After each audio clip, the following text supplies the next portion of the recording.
Hello, Callie, and welcome to your natal chart reading. After all this waiting, right?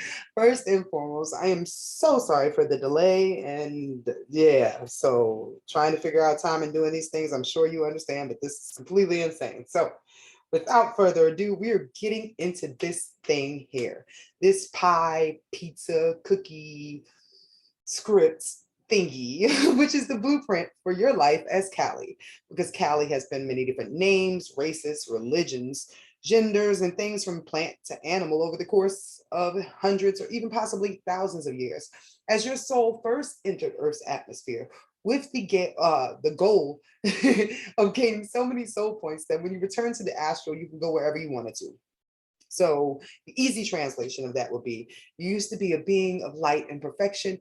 You came down to earth to get dirty so that when you like scrubbed yourself, you'd be shinier than you were before. And you'd shine so bright that you'd be able to go to other planets that you had never been to before to try different excursions and experiences like the earth experience.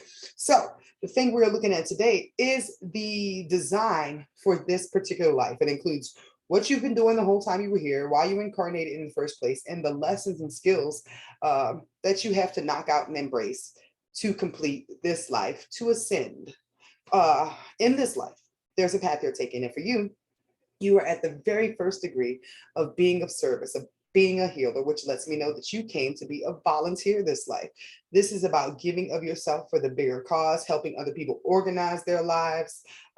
This is something you'll be doing your whole life, beginning to end, meticulously planning, constructing details, and just generally being helpful to other people, helping them recognize what they don't realize is throwing them off their path.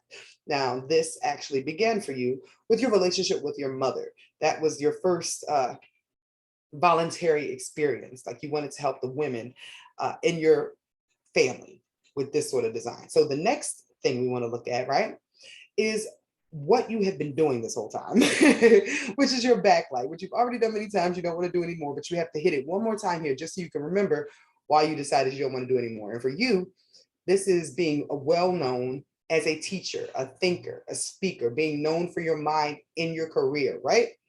After you have achieved this goal, you are meant to take that and to share your philosophies from home. That is what you came to do, to earn your spots chilling, enjoying your home abroad, actually, is what it seems like, or traveling, or doing something where you're able to just share your thoughts online and move along and make money that way. So now I am going to break down the full design for you so you can understand everything now that you get the major points or the major goals of what's meant to happen here. So just so you know ahead of time, any house that doesn't have planets in it, like I see your second, your eighth, and your ninth, just means that you have already accomplished that. Don't be worried about the lack of planets. We're going to look at the energy there to give you an idea of what the flavor of that area means for you. So, excuse me for a second. I'm overcoming a respiratory infection, so that slowed me down a little bit. Excuse me if I have to cough every now and then, because this is really annoying. So let's get cracking.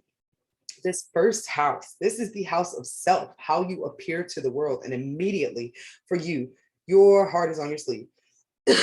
Like I said, this has something to do with the connection with your maternal side of the family, but especially your relationship with your mom. You sort of say what you feel, and you feel a lot of things about how to make stuff better. That is your guiding factor in this life, and that is the first thing people recognize you. Hidden behind that, even though this is the 12th house, I just really feel it's important to mention this for on your ascendant, how you appear to people, the character you're playing, right? You have Jupiter here. So you are secretly like the spiritual guru and the teacher, and they don't even know that you're being guided by outside forces, as all this other earthly looking stuff is going on here. Like you have the appearance of a regular person and the brain of an alien that is teaching faraway concepts to people in a simple way. It's really amazing, actually. Now, this Virgo energy, excuse me, of the healer, the service soul, the volunteer, as I like to call it, goes into your second house of your values. Now, you see there are no planets here, which means you didn't come for money. That wasn't important to you, right? But this is going to be the skills that you use in order to gain money or create the life you value for yourself. So for you, it's once again that healer stuff. This automatically gives you the ability to heal with your hands. Plants, animals, humans, you can do Reiki. I said that all wrong. Reiki, Rocky. Uh, but the ability to grow things also comes along with this. Now, on the other hand, we have Libra. This gives you the ability to paint, to connect with animals like horses, anything with beauty, literature, politics. You would be good at all of those. There is no shortage of skills here for you. Now, this Libra energy of being the balancer, right, goes into your communication where your Neptune is. Neptune is the signal you get from the universe about insight, right? This is where you get your karmic or messages and your karmic information. So for you in your design, when you step into somebody's energy field or you tap into them, you immediately start getting messages that they need to hear in order to bring themselves into balance. You are being a conduit for the universe in your communications. That's why it would be so great for you to write, to share what you know, in some sort of literary form. Now, on the other end of this, we have the Scorpio. This area gives you the gift of being able to speak to those that have passed on, those that are lingering in between, but also your mind sort of works like a psychologist. You could definitely point out a creep anywhere. You just recognize patterns in people's behavior, especially their shadow with this going on. And this connects to the fact that at your core, you are a Scorpio. This is also representative of your family signature. So you might have dealt with a lot of secrets, trauma, poverty, just everything in this life that seemed harder for you, but it was so you'd have a plethora of experiences to pull from when helping other people with their difficult experiences. You actually signed up for the family that you came with in order to be able to help in your career. And that's because Saturn right here, which is restriction, discipline, harshness, is right on the core of who you are. You were reconstructing who you were at a soul level, right? For this career. In your career, you'll be teaching peace, essentially. So the next part of your life, which is the great part, according to this fourth house, because this is the fourth house of home, the way you connect with the people you came from, your foundations and your roots, right? The first part of your life started off sort of shady and difficult, but the next part is all about traveling, seeing the world, doing what you want to, being a citizen of the world, if you will. And at the very end of this, it's this energy to work from home and have a business from home, which who does not love that, right? So this Capricorn energy, which rules your Saturn, right, is all about your self-expression, which makes sense because your career is about Gemini things. So talking, thinking, speaking. I want to keep reiterating that because your words are like your power. So this fifth house is all about your self-expression, who you are as an individual, your inner child, your relationship with your children also. But for you, this is the business person, the entrepreneur. You have the mind of a mogul, if you will. Now, right here, we have your Lilith in Capricorn, which means that you have a desire for structure. You want things a certain way. And sometimes this can be to your benefit, like it fuels you, but then sometimes it can be to your not benefit because it makes you such a perfectionist that you tear stuff apart and you don't put out as much as you should. You don't share as much as yourself as you're supposed to, because it looks like based upon this, you're supposed to be sharing your thoughts, your ideas, your beliefs on the internet. There's a specific group of people that need to hear what you have to say to the world. And I believe it's the divine feminine, but we'll get into that as we get around to that part of the chart. So this Aquarius energy, right? This goes into your sixth house, which is the ruler of Virgo. So this rules the top of your chart. This is being of service and how to connect people. You are supposed to take those feelings you have about being an outcast, because that's what this is. This is Chiron. Chiron is the wound that you have that you got to try to heal so you can help other people heal it. For you, it's always feeling like an outcast, feeling like you're a little bit different than other people, having a hard time expressing your thoughts, or having other people follow your unique thoughts because you sort of see ahead of things and everybody might not always get that. But sharing what you have been through and how you understand things helps other people who think like you to get it. That is the gift that you're meant to give on a day-to-day basis as healing, helping other people, part of your soul tribe, understand themselves a little bit more. And at the end of this, you have a little bit of Pisces, which is that spiritual energy that on the water could be the case also. Somebody who's a poet, somebody who likes marine biology, somebody who likes artistry, music, just anything that takes other people out of their earthly thought experience to a place of imagination. So your imagination is really important in this too, because it goes into this seventh house, right? Seventh house is about your partnerships, like your actual marriage, but any business contracts you have, and also the way that you appear in front of the public eye, right? So right here, we got your Mars at 17 degrees. 17 degrees is a fame degree, by the way. And I think that's important because you're in the, with it being in the house of the public eye, you'll be known for something you create first and foremost, right? Because you're a creative person and everything that you are going to be known for is based upon your imagination and what you put out there through your experience, right? But this also means that you sort of get your drive with your partners, like your spouse really helps you out. This could also mean that you have a spouse that might be an addict or might be a dreamer, a musician, a writer, somebody really moody, somebody really sensitive. But these traits could also be your traits because this is your Mars. You are driven by the things you channel. It's like you have an overflow of emotion, but you're always supposed to put that into something while you're in isolation. You can only, in some ways, get your creativity out when you're alone and you have the space to think freely. Like other people sort of stifle you, or you have a really good ability to blend in with other people.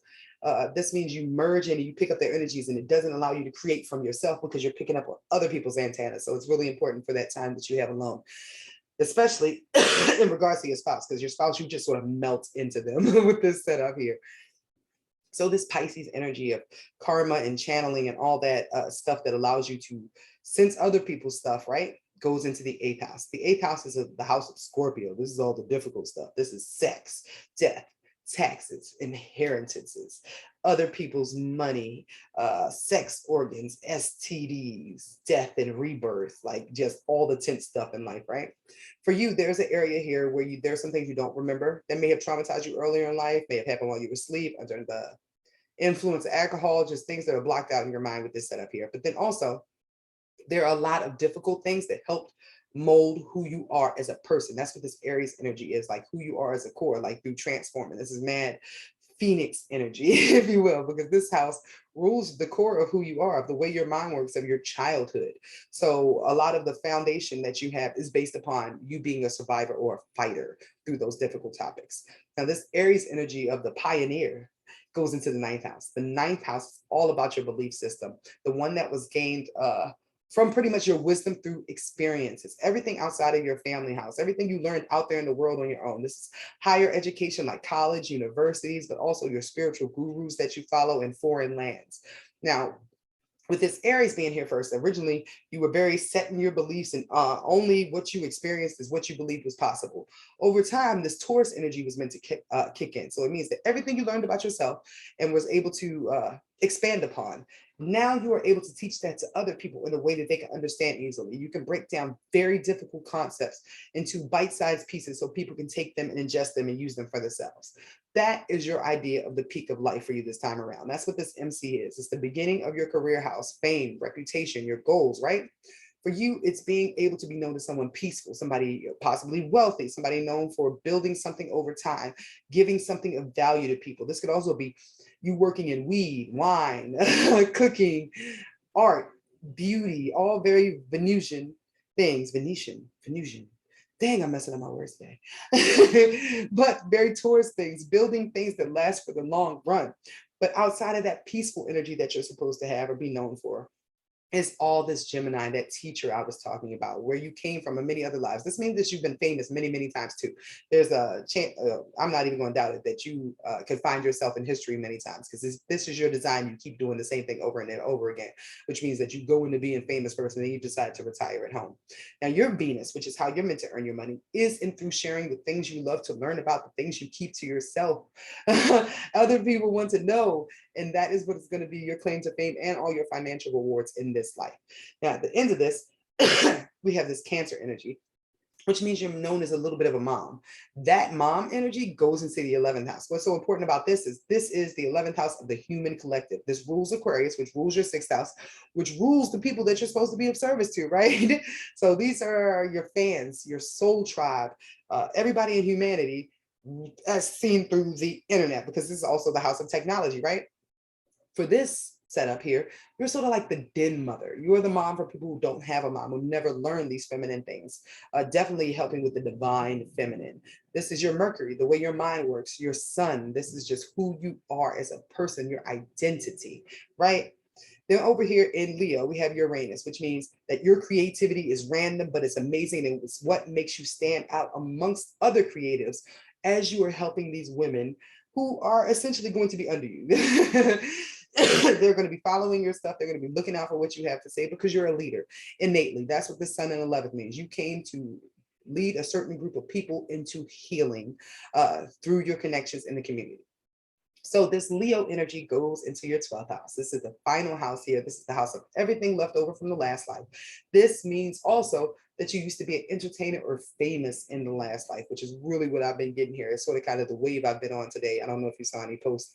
Um, but this means that there is some talent, some creativity that you have untapped. And this is the house of karma and things that could be the undoing if you don't embrace them or correct them. So you might find sometimes they're in what's the word I want to say?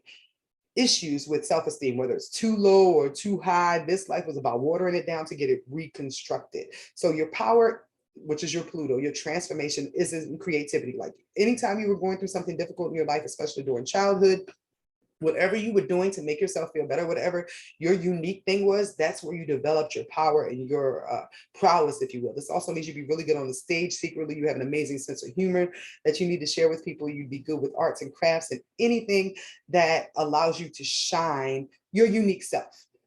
Now, at the end of this, we got this Jupiter, which means you also have a guardian angel. And this is the very first degree of you working with this guardian angel because you have a very important mission. I am absolutely sure of that, to share your beliefs as a spiritual guru on this planet and make a difference in anchoring in the light for the future. So thank you so much for this opportunity, Callie. And I hope this cleared up a lot for you. You have some great stuff coming up for you. This was like a long life for you, but all the good stuff is lining up now. Thank you.